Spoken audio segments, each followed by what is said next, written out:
책명에서 알 수 있듯 예언자 이사야를 통해 선포된 예언을 모은 책입니다.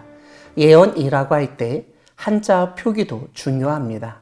보통 사람들은 예언이 미래의 일을 미리 말하는 것으로 이해하여 미리 예자를 사용합니다. 하지만 성경의 예언은 미래를 미리 알려주는 말이 아니라 하나님이 맡겨주신 말씀이라는 뜻에서 맡을 예자를 사용합니다. 이 단어는 우리가 돈을 은행에 맡기는 예금이라는 말에서 알 수 있듯이 하나님이 그 사람에게 하나님의 말씀을 맡기셨다는 뜻이 강합니다.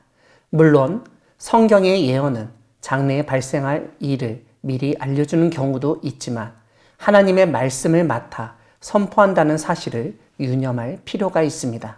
하나님이 맡겨주시지 않은 말씀을 전하는 행위를 거짓 예언이라고 하며 그런 사람을 거짓 예언자라고 고발합니다.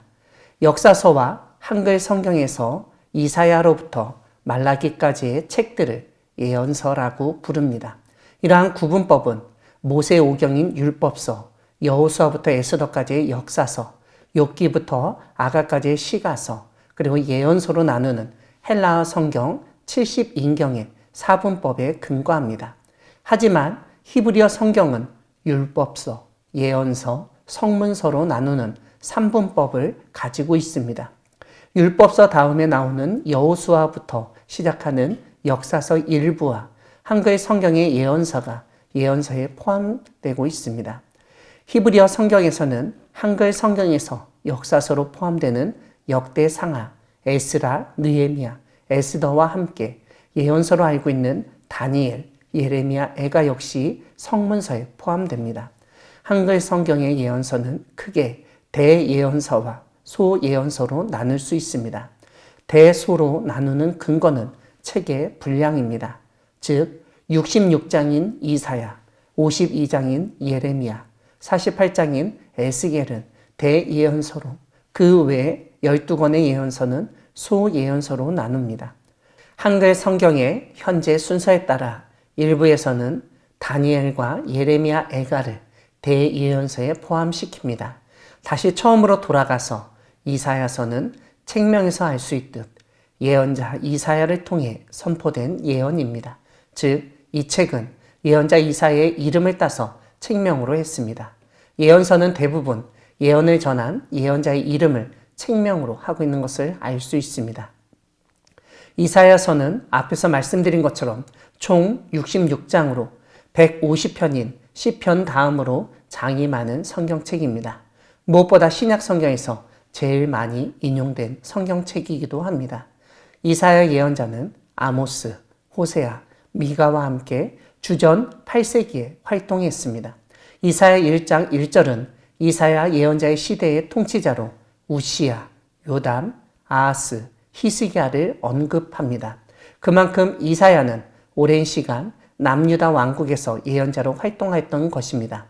호세아서 역시 이러한 통치자들의 이름을 언급하고 있습니다. 아모스는 우시야만 언급합니다. 미가는 요담과 아하스, 히스기야를 언급합니다. 이런 점에서 이사야와 이 예언자들이 동실의 사람이라는 점을 알 수 있습니다. 이와 함께 이사야의 아버지를 아모스로 설명하는데 이 아모스는 앞에서 말씀드린 예언자 아모스가 아닙니다.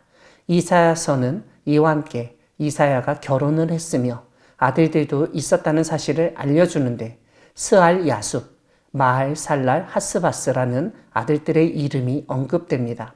이사야 예언자는 남은 자 사상을 전하였던 것으로도 유명합니다.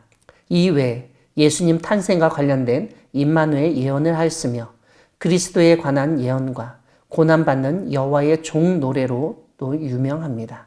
새 하늘과 새 땅을 언급하기도 했습니다. 무엇보다 하나님을 이스라엘의 거룩하신 이로 알렸습니다. 이사야서에서 시온은 여호와 하나님이 세운 곳이며 그분이 거하시는 곳이고 그분이 자신을 계시하는 곳이기도 합니다. 그렇기 때문에 시온은 적들이 감히 점령할 수 없는 곳입니다. 하지만 이러한 시온이 죄악으로 부정해졌기 때문에 오히려 여호와 하나님이 시온을 공격하게 될 것이라고 이사야 예언자는 선포합니다. 이사야서를 1장부터 39장 그리고 40장부터 66장까지 두 부분으로 나누기도 합니다. 두 부분으로 나누는 이유는 39장까지의 책 내용은 주전 8세기의 상황이지만 40장부터는 주전 6세기의 상황을 다루는 것으로 보이기 때문입니다. 특별히 뒷부분에서는 바사, 즉 페르시아 왕 고레스가 등장하여 시대적으로 포로기의 일을 예언한 내용이 나타납니다.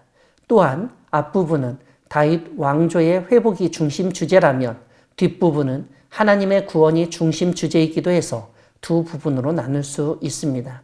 이와 함께 앞부분의 마지막 부분인 이사야 36장부터 39장까지는 열왕기하 18장부터 20장까지의 히스기야 이야기와 동일합니다. 이런 점에서 어느 학자는 이 부분이 1장부터 39장까지의 앞부분과 뒷부분인 40장부터 66장을 연결하는 역사적인 회고 부분이라고 설명하기도 했습니다. 또한 40장부터 66장까지를 40장부터 55장까지 그리고 56장부터 66장까지도 세분해서 나누기도 합니다.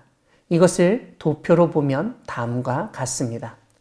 이사야서를 묵상함으로써 죄악을 심판하시지만 구원하시는 거룩하신 하나님을 깨닫고 예수 그리스도에 대한 예언과 성취에 대해서 더욱 깊이 묵상할 수 있기를 소망합니다. 아멘.